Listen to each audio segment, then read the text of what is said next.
ಖುಷಿ ಆಯ್ತದೆ ನನಗೆ. ಸುಮಾರು ದಿನ ಕಾಲ್ ಮಾಡ್ತೇನೆ ಇದ್ದೀನಿ ಗುರುಜಿ, ಸಿಗ್ತಾ ಇಲ್ಲ. ಇವತ್ತೇನೋ ಏನ್ ಮಾತಾಡ್ಬೇಕು ಅಂತಾನೆ ಗೊತ್ತಾಯಿಲ್ಲ, ಏನೇನೋ ಮಾತಾಡ್ಬೇಕು, ಏನೇನೋ ಕೇಳ್ಬೇಕು ಅನ್ಕೊಂಡಿದ್ದೆ ಗುರುಜಿ, ಅದು ಆಯ್ತಾನೆ ಇಲ್ಲ ಇವಾಗ ಖುಷಿಗೆ.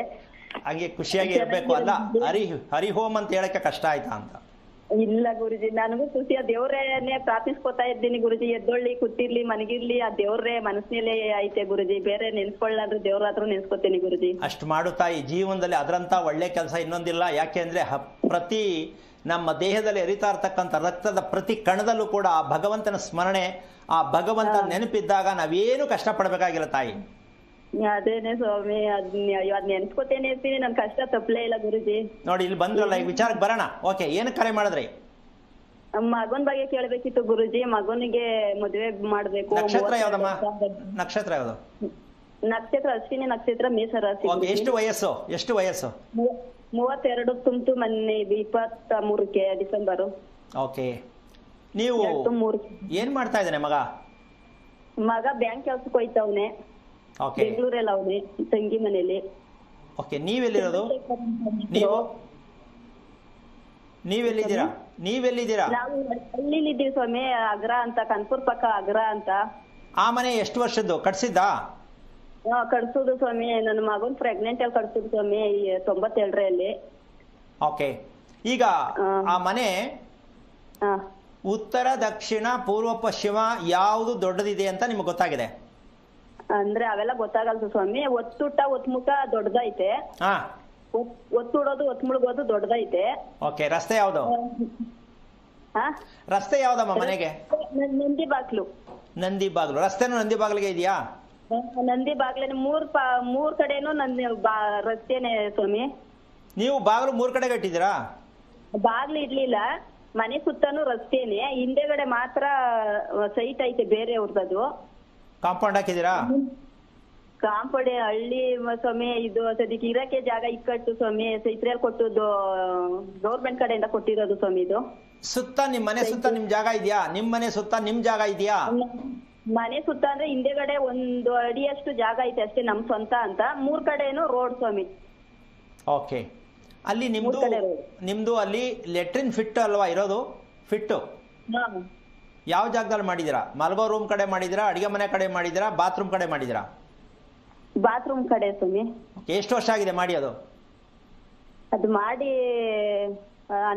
33 ವರ್ಷ ಆಗಿದೆ ಸ್ವಾಮಿ. ಓಕೆ, ನಿಮ್ಮ ಮನೆಯಲ್ಲಿ ಮಾತ್ರೆ ದಿನ ಬಳಸೋರು ಯಾರು? ನಾನೇ ಸ್ವಾಮಿ ಜಾಸ್ತಿ. ಇವಾಗ ನಮ್ ಯಜಮಾನ್ರು ಬಳಸ್ತಾ ಇರ್ಲಿಲ್ಲ, ಅವ್ರಿಗೆ ಆಕ್ಸಿಡೆಂಟ್ ಆಯ್ತು ಹೋದ ವರ್ಷ, 1.5 ವರ್ಷ ಆಯ್ತು.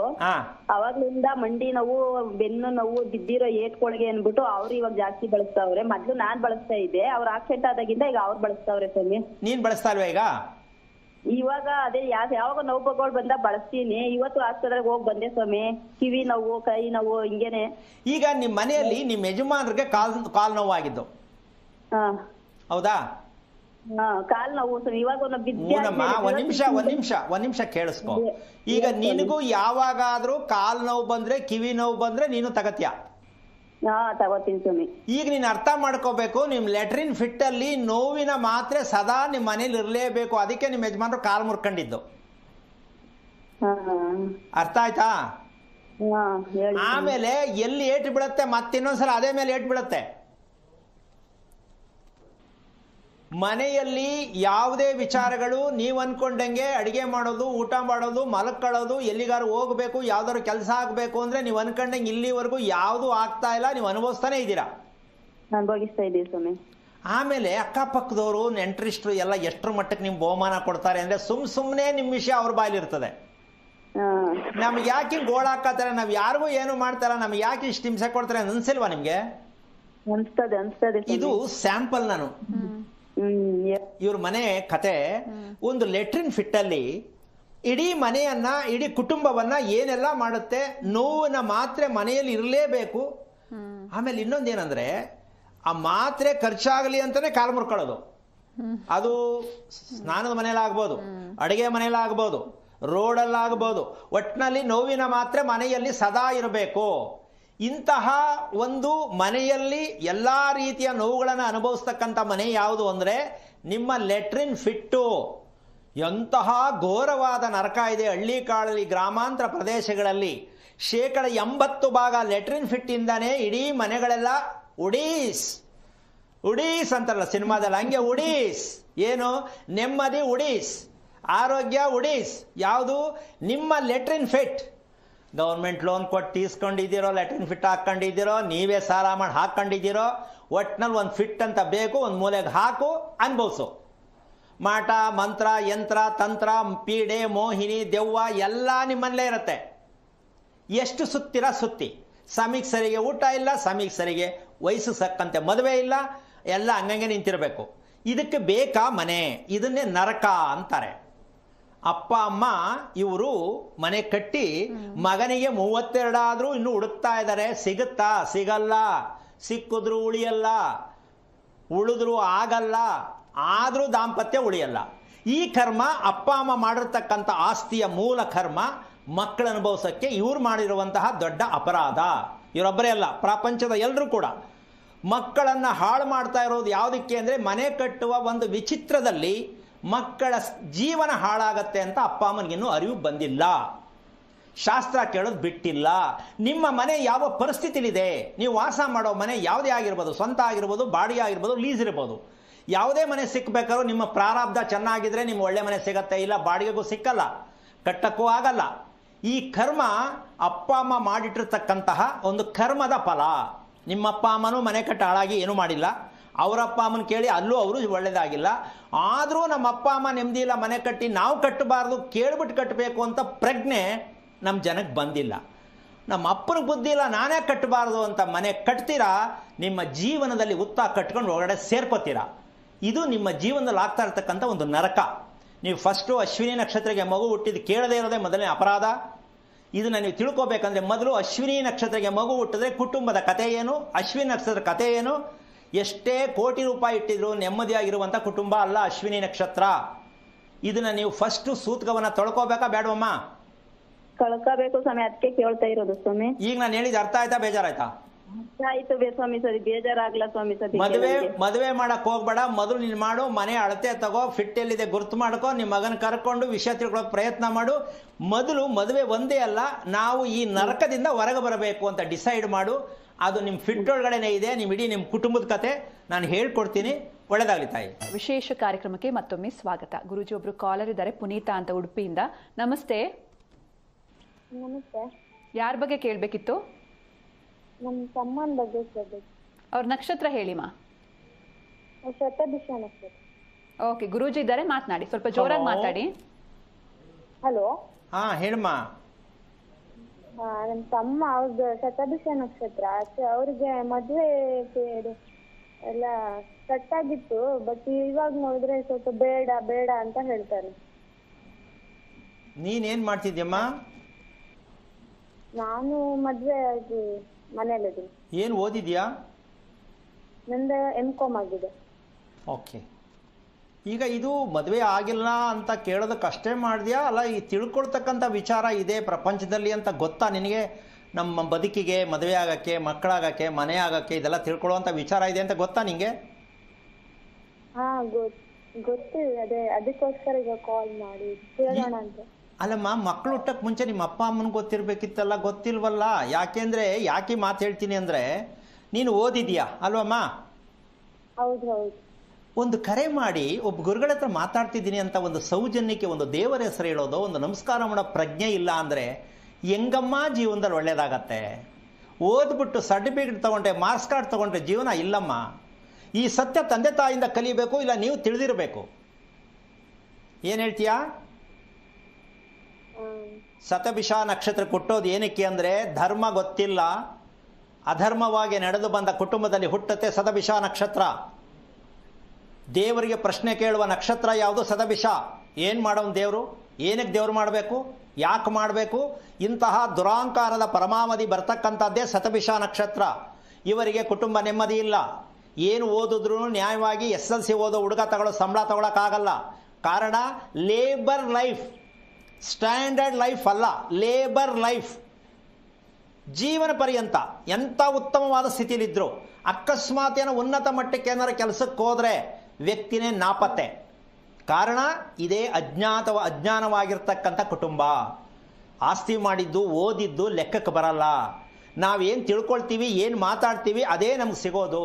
ಇದು ಕುಟುಂಬದಲ್ಲಿ ಬಂದಿಲ್ಲ ಅಂದರೆ ಶತಭಿಷ ನಕ್ಷತ್ರ ಬಂತು. ಶಾಸ್ತ್ರ, ದೇವರು, ಧರ್ಮ, ನ್ಯಾಯ ಏನು ವರ್ಕ್ ಆಗಲ್ಲ.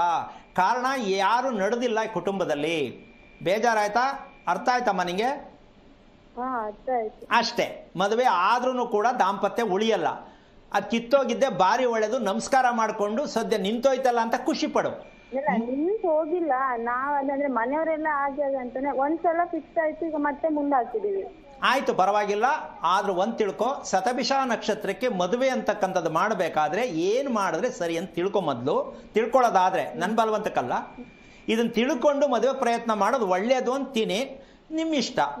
ಆದ್ರೆ ಒಂದು, ಯಾವುದೇ ನಕ್ಷತ್ರಕ್ಕೆ ಮದುವೆ ಮಾಡಬೇಕಾದ್ರೂ ಕೂಡ ನಾವು ಫಸ್ಟು ನಕ್ಷತ್ರದ ಸತ್ಯವನ್ನ ತಿಳಿದೇ ಮದುವೆ ಕೈ ಹಾಕಬಾರದು.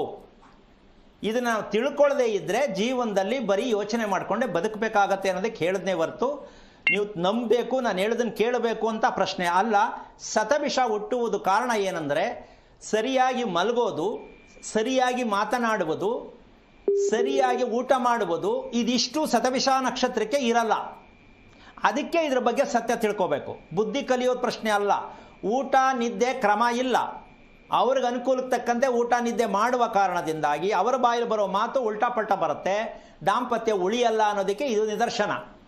ರಫ್ ಆಗಿ ನಡ್ಕೊಂಡ್ರೆ ಯಾವ ಹೆಂಡ್ತಿನೂ ಇರಲ್ಲ, ದಾಂಪತ್ಯ ಖುಷಿ ಬರಲ್ಲ. ಇಷ್ಟು ಶತಭಿಷ ನಕ್ಷತ್ರಕ್ಕೆ ಮಂಡುತನದ ಮಾತು, ಅಜ್ಞಾನತ್ವದ ಮಾತು, ಹೊರಟಾದ ಮಾತಿನಿಂದ ದಾಂಪತ್ಯ ಉಳಿಯಲ್ಲ.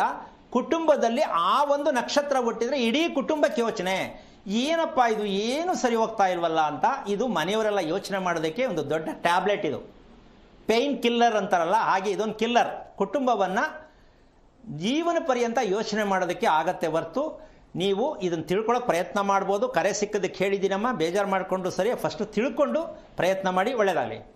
ಓಕೆ, ಧನ್ಯವಾದ ಕರೆ ಮಾಡಿದ್ದಕ್ಕೆ. ಗುರೂಜಿ, ಇನ್ನು ಹುಟ್ಟು ಗುಣದ ಬಗ್ಗೆ ಹೇಳ್ತಾ ಇದ್ರಿ, ಅದನ್ನು ಮುಂದುವರಿಸಿ. ಈಗ ಈ ವಿಚಾರ ಹೇಳಿದಾಗ ಎಂಥವ್ರು ಸ್ವಲ್ಪ ಕಠೋರತೆ ಬರುತ್ತೆ. ಏನಪ್ಪ ಇವರು ಮದುವೆ ಆಗಲಿಲ್ಲ ಅಂತ ಹೇಳಿದ್ರೆ ಏನೇನೋ ಹೇಳ್ತಾರೆ ಅಂತ ಅಂದ್ಕೊಳ್ಳೋದಲ್ಲ. ನಾನು ಪ್ಯಾಚ್ ಹಾಕಿ ನಿಮ್ಮನ್ನು ಹೆಂಗೋ ಮಾಡಿ ತಳ್ಳಕ್ಕೆ ರೆಡಿ ಇಲ್ಲ. ಪ್ಯಾಚ್ ಹಾಕೋ ಕೆಲಸ ನಾನು ಯಾವ ಕಾರಣಕ್ಕೂ ಮಾಡಲ್ಲ. ನಾನು ಅಂದರೆ ಧರ್ಮದಲ್ಲಿ ಅದಿಲ್ಲ, ಪರಿಹಾರ ಪ್ರಪಂಚದಲ್ಲಿ ಇಲ್ಲ. ನೀವು ತಿಳ್ಕೊಳ್ಳೋದೇ ಪರಿಹಾರ ಅಂತ ಆಗಲಿ ಅಂತ ನಿಮಗೆ ನಾನು ವಿಚಾರ ಹೇಳ್ತಾ ಇದ್ದೀನಿ. ನಕ್ಷತ್ರ ಅಂದ ತಕ್ಷಣ ಹೆದರ್ಕೊಳ್ಳೋ ನಕ್ಷತ್ರ ಯಾವುದೂ ಇಲ್ಲ. ತಿಳ್ಕೊಳ್ಳದೇ ಇದ್ದಾಗ ಎಲ್ಲ ನಕ್ಷತ್ರಕ್ಕೂ ಹೆದರ್ಕೊಳ್ಳೇಬೇಕು. ತಿಳ್ಕೊಳ್ಳೋ ಪ್ರಯತ್ನ ಮಾಡಿ ಅಂತಕ್ಕಂಥದ್ದೇ ನಮ್ಮ ಕಾರ್ಯಕ್ರಮದ ಪೂರ್ಣ ಉದ್ದೇಶ. ಏನು ಅಂದರೆ ನಿಮ್ಮ ಕುಟುಂಬದ ನಕ್ಷತ್ರಗಳನ್ನು ಒಂದು ಲೈನ್ ಮಾಡಿ. ಫಸ್ಟು ಆ ಲೈನ್ ಮಾಡೋದೇ ಪಂಚಾಂಗ. ನಿಮ್ಮ ಮನೇಲಿ 5 ಜನ ಇದ್ದೀರಾ ಅಂತ ಇಟ್ಕೊಳ್ಳಿ, ಅದೇ ಪಂಚಾಂಗ. ನಿಮ್ಮ ಕುಟುಂಬದ ಪಂಚಾಂಗ ಯಾವುದು ಅಂದರೆ ನಿಮ್ಮಲ್ಲಿ ಎಷ್ಟು ಜನ ಇದ್ದೀರಾ ಅದೇ ಪಂಚಾಂಗ. ಆ ಪಂಚಾಂಗವನ್ನು ತಿಳ್ಕೊಳ್ಳೋ ಪ್ರಯತ್ನ ಮಾಡಲಿಲ್ಲ ಅಂದರೆ ಇಲ್ಲ ಮಗಳ ಬಗ್ಗೆ ಯೋಚನೆ, ಇಲ್ಲ ಮಗನ ಬಗ್ಗೆ ಯೋಚನೆ, ಇಲ್ಲ ಗಂಡನ ಬಗ್ಗೆ ಯೋಚನೆ, ಇಲ್ಲ ಆಸ್ತಿ ಬಗ್ಗೆ ಯೋಚನೆ. ಇದು ಬೇಕಾ? ಅದಾಗಬಾರ್ದು. ಇಲ್ಲಿವರೆಗೂ ಅದೇ ಅನುಭವಿಸ್ಕೊಂಡು ಬಂದಿದ್ದೀವಿ ನಮ್ಮ ದೇಶದಲ್ಲೆಲ್ಲ. ಇದು ಅನುಭವಿಸಬಾರ್ದು ಅಂತಾನೆ ಕಾರ್ಯಕ್ರಮದಲ್ಲಿ ನಾನು ಪ್ರತಿದಿನ ಒಂದೊಂದು ವಿಶೇಷವಾಗಿರ್ತಕ್ಕಂಥ ಅರ್ಥವಾಗಿರ್ತಕ್ಕಂಥ ವಿಚಾರಗಳನ್ನು ನಿಮ್ಮ ಮುಂದೆ ಏನಕ್ಕೆ ಇಡ್ತಾ ಇದ್ದೀನಿ ಅಂದರೆ ನೀವು ಅರ್ಥ ಮಾಡ್ಕೊಳ್ಳಿ ಅಂತ ಅಷ್ಟೇ. ನಾನು ಆರ್ಡರ್ ಮಾಡ್ತಾ ಇಲ್ಲ ಹಿಂಗೆ ಮಾಡಿ ಅಂತ, ಅಥವಾ ನಾನು ಯಾರಿಗೂ ಬುದ್ಧಿ ಕಲ್ಸಕ್ಕಂತೂ ಯಾವ ಕಾರಣಕ್ಕೂ ನಾನು ರೆಡಿ ಇಲ್ಲ. ಯಾಕೆಂದರೆ ಯಾರ ಮಾತು ಕೇಳೋಕ್ಕೂ ರೆಡಿ ಇರಲ್ಲ. ನೀವು ಆರಿಸ್ಕೊಂಡ್ರೆ ನೆಮ್ಮದಿ ಬೇಕು, ಆರೋಗ್ಯ ಬೇಕು, ಒಳ್ಳೆ ರಸ್ತೆ ಬೇಕು ಅನ್ನೋ ಆಸಕ್ತಿ ನಿಮ್ಮಲ್ಲಿದ್ದರೆ ಕಾರ್ಯಕ್ರಮನ ನೋಡಿ, ಅದಕ್ಕೆ ಬೆಲೆ ಕೊಡಿ, ಪ್ರೀತಿಸಿ, ಗೌರವಿಸಿ, ನಿಮ್ಮನ್ನು ಒಂದು ಒಳ್ಳೆಯ ದಾರಿ ಕರ್ಕೊಂಡೋಗುತ್ತೆ ಅಂತಕ್ಕಂಥದ್ದು ಈ ಮೂಲಕ ಹೇಳೋಕ್ಕೆ ಪ್ರಯತ್ನವನ್ನು ಮಾಡ್ತೀನಿ. ಈಗ ವಿಷಯಕ್ಕೆ ಬರೋಣ. ಏನದು? ತಂದೆ ತಾಯಿ ನಕ್ಷತ್ರ ಅಂತಕ್ಕಂಥದ್ದು ಯಾಕೆ ತಿಳ್ಕೋಬೇಕಾಗತ್ತೆ, ನಕ್ಷತ್ರಕ್ಕೆ ಏನು ಮಾಡಬೇಕಾಗತ್ತೆ ಅನ್ನೋ ಪ್ರಶ್ನೆ ಬರುತ್ತೆ. ನಕ್ಷತ್ರ ಯಾಕೆ ತಿಳ್ಕೋಬೇಕು? ನಕ್ಷತ್ರ ಏನ್ ಹೇಳುತ್ತೆ? ವಂಶ, ಅನುವಂಶೀಯತೆ ಅಂತ ಡಾಕ್ಟರ್ ಕೂಡ ಹೇಳ್ತಾರೆ. ಹೌದಾ? ಅನುವಂಶೀಯತೆ ಅಂದ್ರೆ ಡಾಕ್ಟರ್ಲು ಹೇಳ್ತಾರೆ. ಈ ಅನುವಂಶೀಯತೆ ಯಾಕೆ ಹೇಳ್ತಾರೆ ಡಾಕ್ಟ್ರು? ಕಾಯಿಲೆ ಯಾರಿಗಿತ್ತು? ಸತ್ಯ ತಾನೇ ಇದು.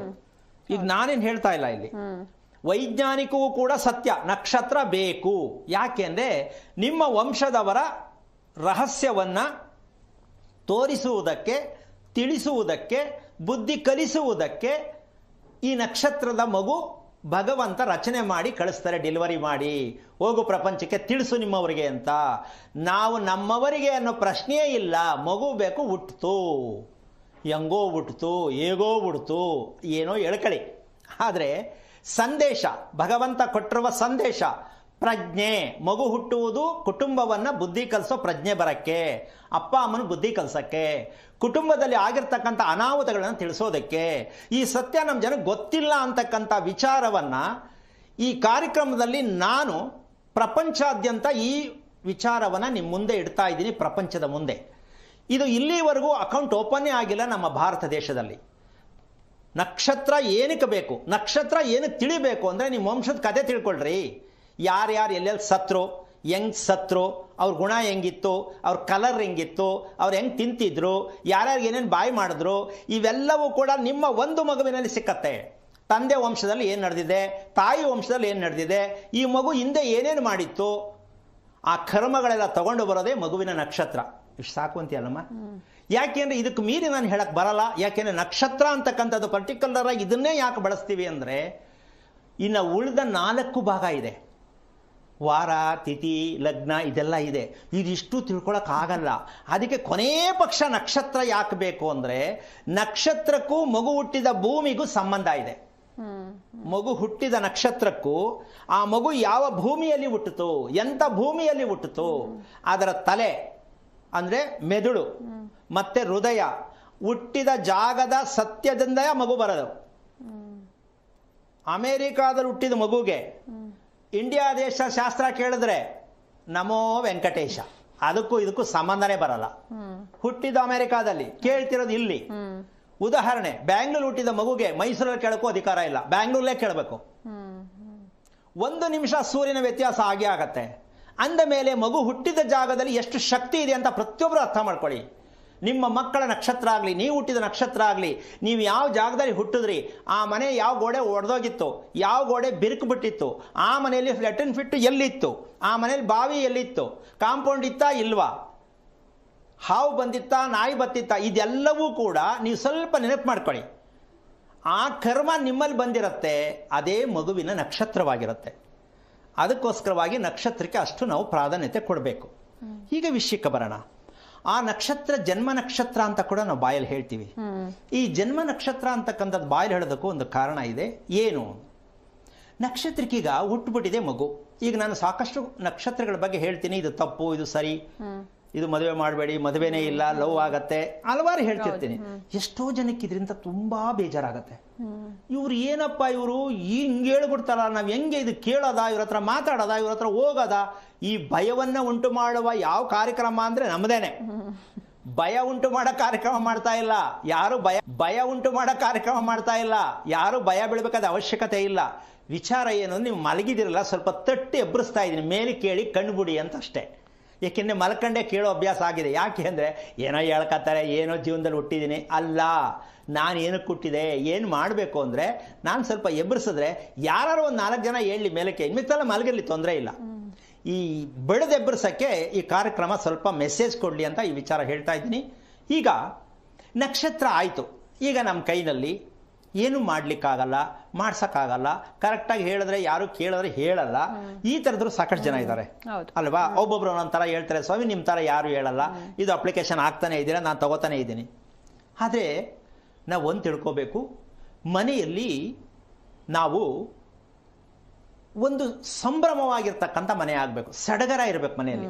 ಏನ್ ಹೇಳ್ತೀಯಮ್ಮ, ಎಷ್ಟು ಖುಷಿ ಇರುತ್ತಲ್ಲ, ಒಂದು ಹಬ್ಬ ಮದುವೆ ಮಾಡಿದಾಗ ಎಷ್ಟು ಸಡಗರ ಇರುತ್ತೆ. ಹಾಗೆ ಪ್ರತಿದಿನ ಮನೆಯಲ್ಲಿ ಸಡಗರ ಇರಬೇಕು ಅಂದರೆ ಹೆಂಗಸರು ನಿಜವಾಗಲೂ ಮನೆಯಲ್ಲಿ ಮೇಲ್ಭಾಗದಲ್ಲಿ ಇರ್ತಕ್ಕಂತಹ ನಮ್ಮ ಮನೆಯ ಬಾಗಿಲು ಏನಿರುತ್ತೆ, ಮೇಲ್ಭಾಗದಲ್ಲೂ ಕೂಡ ಹೊಸಲು ಅಂತ ಹೇಳ್ತೀವಿ. ಮೇಲ್ಭಾಗದ ಚೌಕಟ್ಟು, ಹೌದಮ್ಮ, ಕೆಳಭಾಗದ್ದು ಕೂಡ ಹೊಸಲು ಅಂತ ಹೇಳ್ತೀವಿ. ಮೇಲ್ಭಾಗಕ್ಕೆ ತೋರಣ ಕಟ್ತೀವಿ, ಕೆಳಭಾಗ ಇರತಕ್ಕಂಥ ಹೊಸಲಿಗೆ ಅರಿಶಿನ ಕುಂಕುಮ ಇಕ್ತೀವಿ. ಏನ್ ಅರ್ಥ ಇದು? ಕೆಳಗಡೆ ಇರೋ ಹೊಸಲಿಗೆ ಅರಿಶಿನ ಕುಂಕುಮ ಇಕ್ತೀವಿ, ಯಾಕೆ ಇಡಬೇಕು? ಮೇಲ್ಗಡೆ ಇರುವಂತಹ ಭಾಗಕ್ಕೆ ತೋರಣ ಕಟ್ತೀವಿ ಮಾವಿನ ಸೊಪ್ಪಿಂದು, ಅದಕ್ಕೆ ಯಾಕೆ ಅಲ್ಲೇ ಕಟ್ಟಬೇಕು, ಕೆಳಗೆ ಯಾಕೆ ಕಟ್ಟಬಾರ್ದು? ಅರಿಶಿನ ಕುಂಕುಮ ಮೇಲೆ ಯಾಕೆ ಇಕ್ಕಬಾರ್ದು? ಇದು ತಿಳ್ಕೊಳ್ಳಿ ಫಸ್ಟ್ ಅಂತ ಹೇಳ್ತಾ ಇದ್ದೀನಿ. ನೀವು ಮನೆ ವಾಸ ಮಾಡ್ತೀರಲ್ಲ, ನಿಮ್ಮ ಮನೆ ಬಾಗಿಲು ಏನಂತ? ಅಶ್ವಿನಿ ದೇವತೆಗಳು ನಿಮಗೆ ಪ್ರತ್ಯಕ್ಷವಾಗಿ ಭಗವಂತ ಬಾಗಿಲು ರೂಪದಲ್ಲಿ ಮನೆಯನ್ನ ದಾಟಿ ಹೋಗುವಾಗ ಹೋಗ್ಬಾಪ್ಪ ಅಂತ ತಂದೆ ತಾಯಿ ಮಕ್ಕಳಿಗೆ ಹೋಗ್ಬಾ ಅಂತ ಹೇಳಬೇಕು. ಮಗು ಹೋಗ್ಬೇಕಾದ್ರೆ ಅಮ್ಮ ಹೋಗ್ ಬರ್ತೀನಿ ಅಂತ ಹೇಳಿ ಹೋಗ್ಬೇಕು. ಇಲ್ಲ, ಎಲ್ಲವೂ ಸಿಯೋ ಬಾಯ್ ಟಾಟಾ, ಬಂದ್ರೆಷ್ಟು ಹೋದ್ರೆಷ್ಟು ಅಂತ ಅದ್ರ ಅರ್ಥ. ಹೌದು. ನಾವು ಮಗುಗೂ ಅದೇ ಕಲಿಸಿರೋದು, ನಾವು ಅದನ್ನೇ ಕಲಿತಿರೋದು. ಯಾಕೆ ಅಂದರೆ ಬಾಗಿಲು ಸ್ವರ್ಗ. ಇಡೀ ಮನೆಯ ಹಣೆ ಬರವನ್ನು ಸರಿ ಮಾಡೋದೇ ಬಾಗಿಲು. ಆ ಬಾಗಿಲಿಗೆ ತೋರಣ ಏನಕ್ಕೆ ಕಟ್ತೀವಿ, ಅರಿಶಿನ ಕುಂಕುಮನೇ ಏನಕ್ಕೆ ಕಟ್ತೀವಿ ಅಂದರೆ ಸಿನಿಮಾ ನೋಡಿದಾಗ ಬಾಯ್ ಬಿಟ್ಕೊಂಡು ನೋಡ್ತೀವಿ ನಾವು, ಏನು ಆಕ್ಟಿಂಗ್ ಮಾಡಿದ್ರು ಒಬ್ಬೊಬ್ಬ ಅಂತೀವಿ, ಅಲ್ಲೇನು ಮೆಸೇಜ್ ತಗೊಳ್ಳಲ್ಲ ನಾವು. ಏನಮ್ಮ? ಹೌದು. ಅದಕ್ಕೋಸ್ಕರವಾಗಿ ಕೆಳಗಡೆ ಹೊಸಲಿಗೆ ಯಾಕೆ ಅರಿಶಿನ ಕುಂಕುಮ ಹಚ್ಬೇಕಂದ್ರೆ ನರಸಿಂಹರು ಪ್ರತ್ಯಕ್ಷ ಆಗಿ ಆ ಹೊಸಲ ಮೇಲೆ ಕುತ್ಕೊಂಡು ಯಾರನ್ನ ಸಂಹಾರ ಮಾಡಿದ್ದು ಗೊತ್ತಿಲ್ವಾ? ಹಿರಣ್ಯಕಶಿಪುವಿಗೆ ಬುದ್ಧಿಯನ್ನ ಹೊಸ ಜೀವನವನ್ನು ಕೊಟ್ಟಂತ ಹೊಸಲೆ ನಾರಾಯಣ ಶ್ರೀ ನರಸಿಂಹಸ್ವಾಮಿ. ಆ ಹೊಸಲ ಮೇಲೆ ಕೂತಂತ ಕಾರಣದಿಂದಾಗಿ ಲಕ್ಷ್ಮೀನಾರಾಯಣ ಆ ಬಾಗಿಲಲ್ಲಿ ವಾಸ ಮಾಡ್ತಾರೆ. ಅದಕ್ಕೆ ಮಧ್ಯಭಾಗದಲ್ಲಿ ಯಾವುದೇ ಕಾರಣಕ್ಕೆ ಹೊಸಲಲ್ಲಿ ಪಾಸ್ ಆಗಬಾರ್ದು. ಹೊಸಲಲ್ಲಿ ಮನೆ ಒಳಗಡೆ ಹೋಗ್ಬೇಕಾಗಲಿ, ಮನೆ ಒಳಗೆ ಬರಬೇಕಾಗಲಿ, ಸೈಡಿಂದಾನೇ ಹೋಗ್ಬೇಕು, ಸೈಡಿಂದಾನೇ ಬರಬೇಕು. ಅದಕ್ಕೆ ಮಧ್ಯಭಾಗದಲ್ಲಿ ಅದಕ್ಕೆ ಅರಿಶಿನ ಕುಂಕುಮ ಹಚ್ತಾರೆ. ಯಾಕೆಂದರೆ ತುಳಿಬೇಡುವ ಮೂರ್ಖರ ಅಂತ. ರಂಗೋಲೆ ಇಟ್ಟುಬಿಟ್ಟು ಬಾಗಿಲಲ್ಲಿ ಮಧ್ಯಭಾಗದಲ್ಲಿ ಅರಿಶಿನ ಕುಂಕುಮ ಹಚ್ತಾರೆ. ಯಾಕೆ ಅಂದರೆ ರಂಗೋಲೆ ತುಡಿಬೇಡಿ, ಲಕ್ಷ್ಮಿ ಅನುಗ್ರಹ ಅಂತ. ನಾವು ತುಳ್ಕೊಂಡೇ ಹೋಗೋದು ನಮ್ಮ ಜನ. ಹೊಸಲು ಯಾವ್ದಾರು ಆಗಲಿ, ಸೈಡಲ್ಲಿ ಹೋದ್ರು ಸೈ, ಮಧ್ಯದಲ್ಲಿ ಹೋದ್ರು ಸೈ. ಏನಮ್ಮ? ಆಮೇಲೆ ಏನು ಹಬ್ಬ ಬಂದಾಗ ಹೂ ಹಾಕಿದ್ದೇನು, ಪೂಜೆ ಮಾಡಿದ್ದೇನು, ಕೈ ಮುಟ್ಟು ನಮಸ್ಕಾರ ಮಾಡಿದ್ದೇನು, ಆದರೆ ಆ ಹೊಸಲಲ್ಲಿ ಇರ್ತಕ್ಕಂತಹ ಶಕ್ತಿಯನ್ನು ನಾವು ಅರಿಸ್ಕೊಂಡಿಲ್ಲ. ಅದಕ್ಕೋಸ್ಕರವಾಗಿ ಮೇಲ್ಮುಖವಾಗಿ ಕಟ್ಟತಕ್ಕಂತಹ ಆ ಒಂದು ಮಾವಿನ ಎಲೆ ದುರ್ಗಿಗೆ ಸಂಬಂಧಪಟ್ಟಂತಹದ್ದು. ಶಕ್ತಿ ದೇವತೆ ನಿಮ್ಮ ಮನೆಯಲ್ಲಿ ಸದಾ ನೆಲೆಸಿರಲಿ, ಮನೆಯಿಂದ ಹೊರಗೋಗೋದು ಹೊರಗೆ ಬರೋದಕ್ಕೆ ಧೈರ್ಯವಂತರಾಗಿ ಬದುಕಲಿ ಅಂತಕ್ಕಂತಹ ಒಂದು ಸಂದೇಶ. ಜೊತೆಗೆ ಆ ಒಂದು ರೀತಿಯಲ್ಲಿ ಆ ತೋರಣವನ್ನು ಕಟ್ತಕ್ಕಂಥ ಲೆಕ್ಕದಲ್ಲಿ ಇವತ್ತು ಯಾವ ಮಟ್ಟಕ್ಕೆ ಬಂದಿದ್ದೀವಿ ಅಂದರೆ, ಪ್ಲಾಸ್ಟಿಕ್ ತೋರಣ ಹಾಕ್ಕೊಂಡು ಬಾಗಿಲಿಗೆ ಪ್ಲಾಸ್ಟಿಕ್ ತೋರಣ, ಮನೆಯಲ್ಲಿರೋ ದೇವರಿಗೆ ಪ್ಲಾಸ್ಟಿಕ್ ಹೂವು, ಚರ್ಮ ರೋಗ ಪ್ರಾಪ್ತಿ ಅಂತ ಭಗವಂತ ದಿನಾ ಆಶೀರ್ವಾದ ಮಾಡ್ತಾನೆ. ಮನೆಯಲ್ಲಿರೋರಿಗೆಲ್ಲ ಚರ್ಮ ರೋಗ ಬರಲಿ. ಯಾಕೆಂದ್ರೆ ನೀವು ಫೋಟೋಗೆ ಹಾಕಿದ್ರ ಹೂವು ಯಾವುದೋ ಪ್ಲಾಸ್ಟಿಕ್ಕು. ಜನ ಮುಡ್ಕೊಳ್ಳೋ ಮಟ್ಟಕ್ಕೂ ಬಂದ್ಬಿಟ್ಟವ್ರೆ ಪ್ಲಾಸ್ಟಿಕ್ನ. ಅಂದರೆ ಇಂಥ ಕಿತ್ತೋಗಿರೋದ ಜನ ಆಗಿದ್ದೀವಿ ಅಂತ ಯೋಚನೆ ಮಾಡಿ. ನಿಮ್ಗೆ ಯಾರು ದೇವ್ರ ಫೋಟೋ ಮನೇಲಿ ಇಟ್ಕೊ ಅಂತ ಹೇಳಿದ್ದು? ಸತ್ತವ್ರಿಗೂ ಅದಕ್ಕೆ ಒಂದು ಪ್ಲಾಸ್ಟಿಕ್ ಹೂವು, ಮನೆ ಬಾಗಿಲಿಗೆ ಪ್ಲಾಸ್ಟಿಕ್ ಜಂಡ, ಇದೆಲ್ಲ ಮಾಡಿ ದೇವರಿಗೆ ನೀವು ಮಾಡ್ತೀನಿ ಅಂತ ಇರೋದು ಎಷ್ಟು ಮೋಸ ಮಾಡ್ತಾ ಇದ್ದೀರಾ ಲೆಕ್ಕ ಹಾಕೊಳ್ಳಿ. ದೇವ್ರ ದೀಪಕ್ಕೆ ಎಣ್ಣೆ ಬೇರೆ, ಕಮ್ಮಿ ದುಡ್ಡೊಂದು. ನೀವು ಹಾಕೊಂಡಿರ್ತಕ್ಕಂಥದ್ದು ವೆಜಿಟೇಬಲ್ ಪಲಾವ್ ಮಾಡೋಕ್ಕೆ ಒಳ್ಳೆ ಎಣ್ಣೆ. ಅಂದರೆ ನೀವು ದೇವರು ನಿಮಗೆ ತಥಾಸ್ತು ಅಂದ್ಬಿಡ್ಬೇಕು. ನೀವು ದೇವ್ರ ಹತ್ರನೇ ಬಿಸ್ನೆಸ್ ಮಾಡೋ ಜನಕ್ಕೆ ಹೆಂಗ್ರಿ ಒಳ್ಳೆ ನಕ್ಷತ್ರ ಮಗು ಹುಟ್ಟತ್ತೆ? ಸಣ್ಣದೆಲ್ಲ ನಿಮಗೆ, ದೊಡ್ಡದೆಲ್ಲ ಮುರ್ಕು ಬಾರ್ಕೆಲ್ಲ ಅವ್ರಿಗೆ. ಆದರೆ ನಿಮ್ಗೆ ದೇವ್ರು ಒಳ್ಳೇದು ಮಾಡಬೇಕು. ಆಮೇಲೆ ಒಂದು ಕೈಲಿ ನಮಸ್ಕಾರ ಬೇರೆ. ದೇವರಿಗೆ ಒಂದು ಕೈಲಿ ನಮಸ್ಕಾರ ಮಾಡ್ಕೊ ಬಂದೆ ನಂಗೆ ಟೈಮ್ ಇಲ್ಲ, ಮಾಡ್ಕೊ. ಅದಕ್ಕೆ ಹಿಂಗಂತ ಇರ್ತಿಲ್ಲ, ಜೀವನ ಎಲ್ಲ ಹಿಂಗೆ ಬಿಡ್ಬಿಡ್ಕೇನೆ. ಏನು ಮಾಡಿದ್ರು ಅಷ್ಟೇ ಐತೆ. ಮುಳ್ಳು 12ಕ್ಕೆ ಬಿಟ್ಟು ಒಂದಕ್ಕೆ ಹೋಗಲೇ ಇಲ್ಲ. ದುಡ್ದು ಸಾಕಾಯ್ತು ಅಂತ ಮಲ್ಕೊಳತ್ತೆ, ನಿದ್ದೆ ಬರಲ್ಲ, ಹೊರಗೆ ಹೋಯ್ತದೆ, ಯಾರು ಬೆಲೆ ಕೊಡಲ್ಲ, ಡಬ್ಬಿಲಿರೋ ಅನ್ನ ತಿನ್ನಕ್ಕೆ ಟೈಮ್ ಇರಲ್ಲ.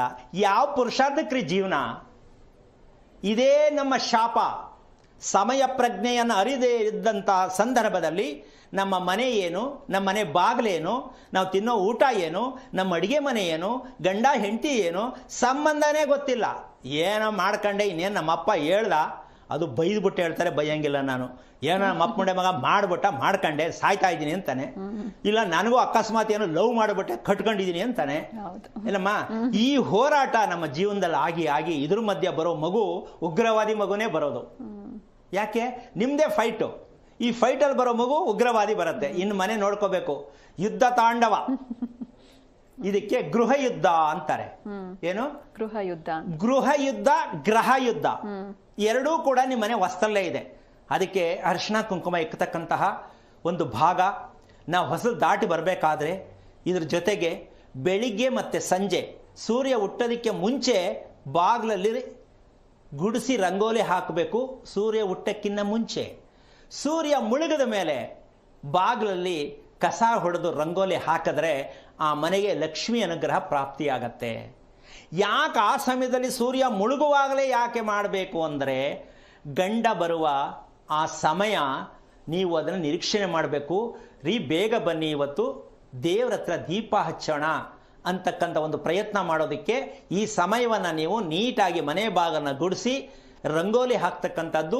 ಸೂರ್ಯ ಹುಟ್ಟೋದಕ್ಕೆ ಮುಂಚೆ, ಸೂರ್ಯ ಮುಳುಗಿದ ಮೇಲೆ ಯಾರ ಮನೆಯಲ್ಲಿ ರಂಗೋಲಿ ಹಾಕ್ತೀರಾ ಆ ಮನೆಯಲ್ಲಿ ಅದೃಷ್ಟವಸಾತ್ ಹಸುವಿನ ಸಗಣಿ ಏನಾದ್ರು ಸ್ವಲ್ಪ ಸಿಕ್ಕಿದ್ರೆ ಸ್ವಲ್ಪ ಮಾಡಿಬಿಟ್ಟು ಹಸುವಿನ ಸಗಣಿ ಸಾರಿಸಿದ್ರ ಮೇಲೆ ರಂಗೋಲಿ ಏನಾದ್ರು ಹಾಕಿದ್ರೆ ನಿಮ್ಮ ಮನೆ ಸದಾ ಸಂಕ್ರಾಂತಿ ಹಬ್ಬ.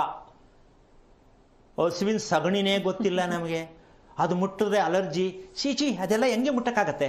ಅಯ್ಯೋ ಎಷ್ಟೋ ಜನ ಹೆಣ್ಮಕ್ಳು ಓಡೋಗ್ಬಿಡ್ತಾರೆ ಸಗಣಿ ಅಂದ್ರೆ ಪಾಪ ಈಗಿನ ಹಸು ಸಗಣಿ ಹಂಗೆ ಇರುತ್ತೆ. ಪ್ಲಾಸ್ಟಿಕ್ ಪೇಪರ್ ತಿಂದು ಪಾಪ ಚೆನ್ನಾಗಿರೋ ಸಗಣಿ ಎಲ್ಲಾಗತ್ತೆ, ಅದು ಮುಟ್ಟೋಕ್ಕೂ ಒಂಥರ ಕಷ್ಟ. ಹಸು ಚೇಂಜ್ ಆಯ್ತಾ, ನಾವು ಚೇಂಜ್ ಆದ್ನ ನೀವೇ ಸ್ವಲ್ಪ ಯೋಚನೆ ಮಾಡಿ. ಹಸುಗೆ ಹೊಟ್ಟೆ ಸಿಕ್ಲಿಲ್ಲ, ಪ್ಲಾಸ್ಟಿಕ್ ತಿನ್ನೋ ಮಟ್ಟಕ್ಕೆ ನಾವು ನಿಲ್ಸಿದ್ದೀವಿ, ಆಮೇಲೆ ಅದಕ್ಕೆ ಯಾವತ್ತೊಂದಿನ ಪೂಜೆ ಮಾಡ್ಬಿಡ್ತೀವಿ. ಹೆಂಗಾಗತ್ತದು? ಅಳ್ಳಾಡ್ತಿರ್ತದೆ ಪಾಪ, ಶಕ್ತಿ ಇಲ್ಲದೆ.